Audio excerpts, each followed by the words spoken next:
ભરૂચમાં ભાજપના કાઉન્સિલરનું મોત થયું છે। રાત્રિ દરમિયાન મકાનની છત પડવાથી મોત નીપજ્યું છે। વોર્ડ નંબર 6 ના કાઉન્સિલર હતા વિશાલ વસાવા। મકાનની છત ધરાશાયી થતા ગંભીર ઈજા થઈ છે। ગંભીર ઈજાના પગલે કાઉન્સિલરનું મોત થયું છે, તો વિશાલ વસાવાના પત્ની હાલ સારવાર હેઠળ છે।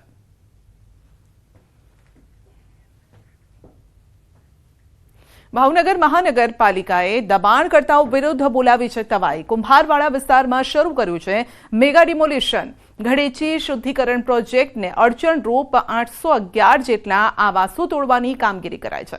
અગાઉ આ વિસ્તારમાં 811 જેટલા મકાન માલિકોને 2 વખત નોટિસ આપ્યા બાદ તંત્રએ કાર્યવાહી કરી। 2 હિતાચી, 4 જેસીબી સાથે 100 જેટલા મનપાના કર્મચારી અને 200 જેટલા પોલીસ કાફલા સાથે તંત્ર દબાણો ધ્વસ્ત કરવા માટે પહોંચ્યું।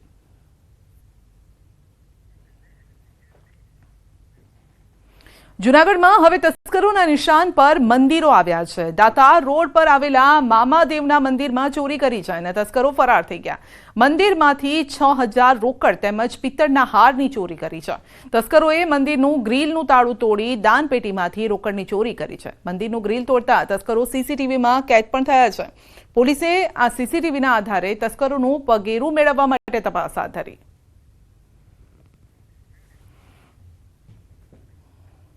વડોદરામાં તસ્કરોએ હદ વટાવી છે। લોકોના ઘર બાદ જાહેર પ્રોપર્ટી બનાવીને ટાર્ગેટ। ટ્રાફિક સિગ્નલ, સીસીટીવીના પાવર બેકઅપ બેટરીની ચોરી। પોલીસે 3 રીઢા ગુનેગારને ઝડપી પાડ્યા છે।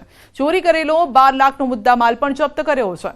3 માસમાં 215 બેટરીની ચોરી કરી છે, તો ખુલ્લા રોડ પર ચોરી કરી પોલીસને પડકાર પણ ફેંકતા પાલિકાના એલઈડી, ટ્રાફિક સિગ્નલ, સીસીટીવીની 12 લાખની બેટરીની ચોરી કરી છે।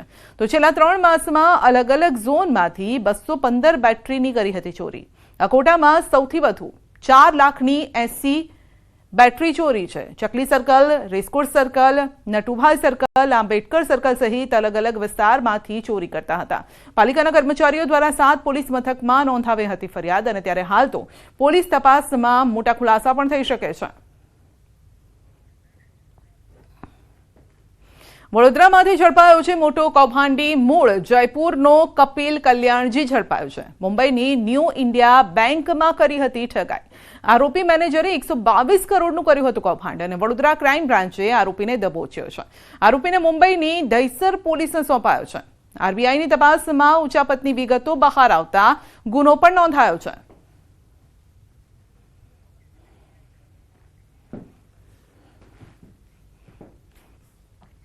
અને હવે વાત કરીશું દીપડાની દહેશતની।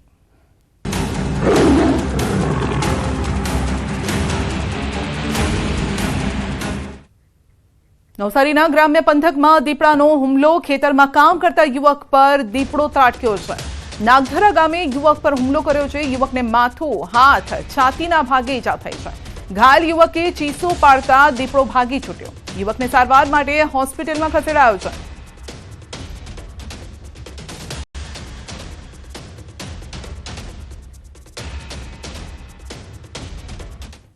ગીર સોમનાથના ઉનામાં દીપડાનો આતંક। ગુંદાળા ગામે આધેડ પર દીપડાએ હુમલો કર્યો છે। વાડી વિસ્તારમાં કામ કરતા આધેડ પર હુમલો કર્યો છે। આધેડને ગંભીર ઈજા પહોંચતા ઉના સરકારી હોસ્પિટલ ખસેડાયા છે। વન વિભાગે દીપડાને પકડવા કવાયત પણ હાથ ધરી છે। તો ગીર સોમનાથના ઉનામાં દીપડો દેખાયો છે અને એક વ્યક્તિ પર હુમલો પણ કર્યો છે। હુમલા કર્યા બાદ તે ત્યાંથી નાસી છૂટ્યો છે। વાડી વિસ્તારમાં કામ કરતો હતો આધેડ, અને તેના પર હુમલો કરવામાં આવ્યો છે।